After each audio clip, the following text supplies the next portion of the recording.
अरविंद केजरीवाल से जुड़े नूर हिंसा के तार।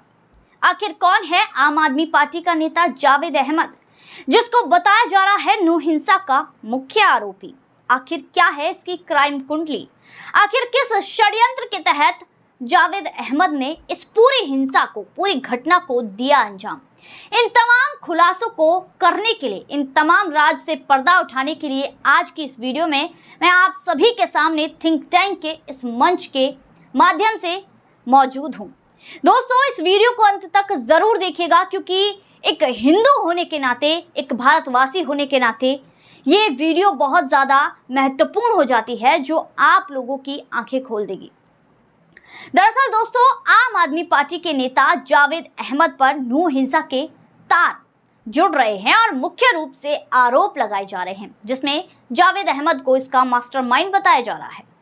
दोस्तों, हमने देखा कि नूह में हजारों की संख्या में इस्लामावादियों ने इकट्ठा होकर जमकर हिंसा की, जिसमें 7 लोगों को मौत के घाट उतार दिया और दर्जनों को घायल कर दिया।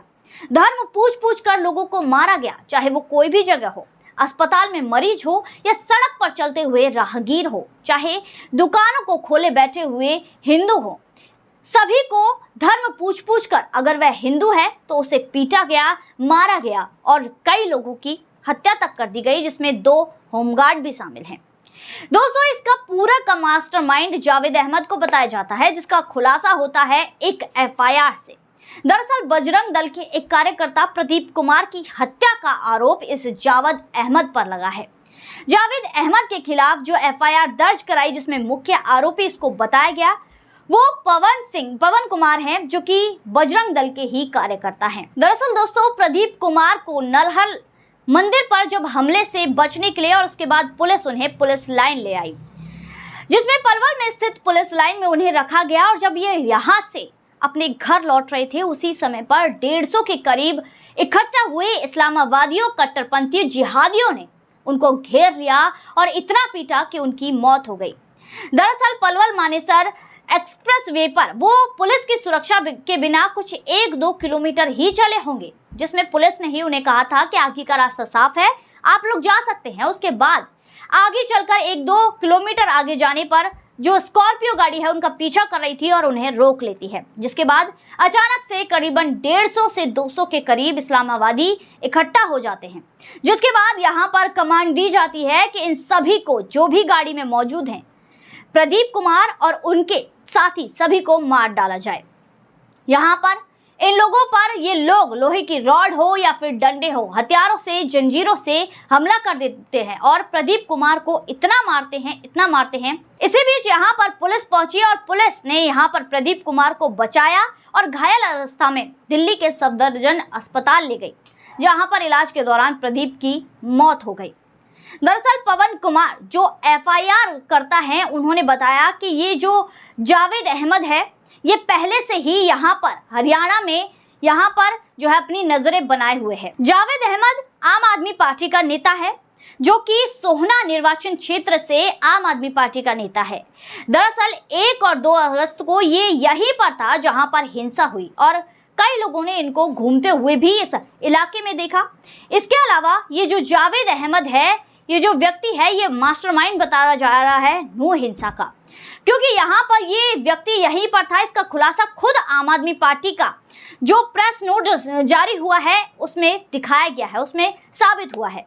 दरअसल आम आदमी पार्टी के द्वारा हरियाणा इकाई की तरफ से आम आदमी पार्टी के अल्पसंख्यक सेल के राज्य समन्वय के रूप में इस जावेद अहमद को नियुक्त करने की घोषणा हुई, जिसमें इस एक फोटो जारी हुआ, जिसमें एक प्रेस नोट जारी हुआ, जिसमें ये व्यक्ति भी था। दरअसल ये पहले बसपा का नेता था, लेकिन 14 मार्च 2022 को दिल्ली में आम आदमी पार्टी के मुख्यालय में ही आयोजित एक कार्यक्रम में इसने आम आदमी पार्टी में ये शामिल हो गया। दरअसल इस जावेद अहमद की क्राइम कुंडली कुछ बड़ी ही है।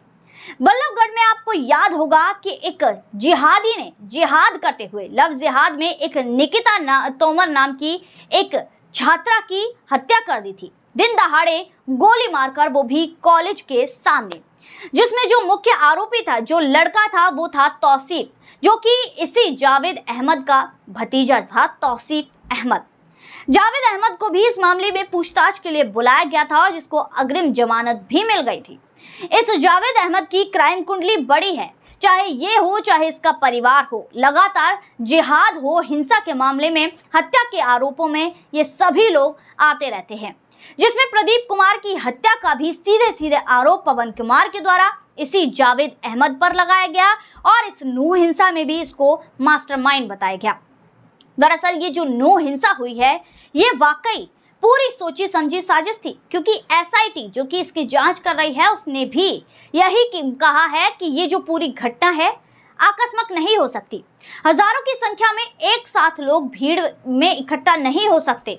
हजारों की संख्या में पहले से ही तैयारी की गई, आधुनिक हथियार उपलब्ध कराए गए, जमकर गोलीबारी हुई और गोली इस तरह भयानक तरीके से बरसाई गई कि हिंदुओं के मन में एक दहशत बैठ जाए कि हम हैं यहाँ पर सिर्फ हमारा शासन चलेगा, जिसके तहत हिंसा के तहत पाकिस्तान जिंदाबाद के नारे भी लगाए गए, जिसमें यहाँ पर पाकिस्तान जिंदाबाद के नारे के साथ जमकर हिंसा की गई। लगातार लोगों को मारा पीटा गया, जिसमें कई लोगों की मौत भी हो गई। हिंसा का मंजर इतना भयानक था कि शक्ति सैनी अभिषेक राजपूत समेत 2 और होमगार्ड जिन्हें मौत के घाट उतार दिया। अभिषेक जो कुमार थे, अभिषेक राजपूत, वो अपने साथ आई हुई कुछ महिला और बच्चों को बचाने के चलते यहाँ पर मौत के घाट उतार दिए गए। पहले उन पर गोली बरसाई गई, उन्हें गोली मारी गई, जिसके बाद जब इन जिहादियों का मन नहीं भरा उसके बाद उनका गला काट दिया गया। और कट्टरपंथी की हद तो तब पार हो गए जब गला काटने के बाद भी उनका सर कुचल दिया गया और उन्हें एक भयानक मौत दी गई।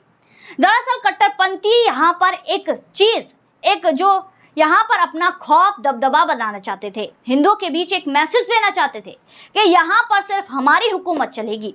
ये वही मंजर दोहराया गया जो मंजर कभी कश्मीर में 90 के दशक में दोहराया गया था, जहाँ पर हिंदुओं पर ऐसे ही अत्याचार हुए थे। दिन दहाड़े हिंदुओं को गोली मारी गई, उन्हें बीच में से काट दिया गया, उन्हें डराया गया, धमकाया गया, उनकी महिलाओं के साथ बदसलूकी की गई, जिसके बाद कश्मीरी हिंदुओं को अपने अपने घर छोड़कर भागना पड़ा। वही मंजर यहाँ मेवात के नूह में दिखाई दे रहा है।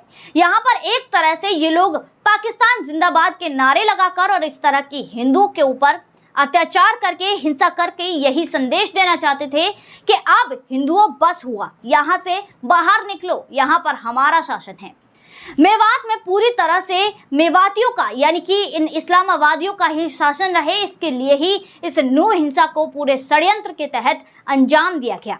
नहीं तो ऐसे कैसे अचानक ही हजारों की संख्या में भीड़ इकट्ठी होकर हिंदू जो रथ यात्रा निकल रही थी उस पर यहाँ पर हमला कर दिया गया। आखिर कारण क्या था?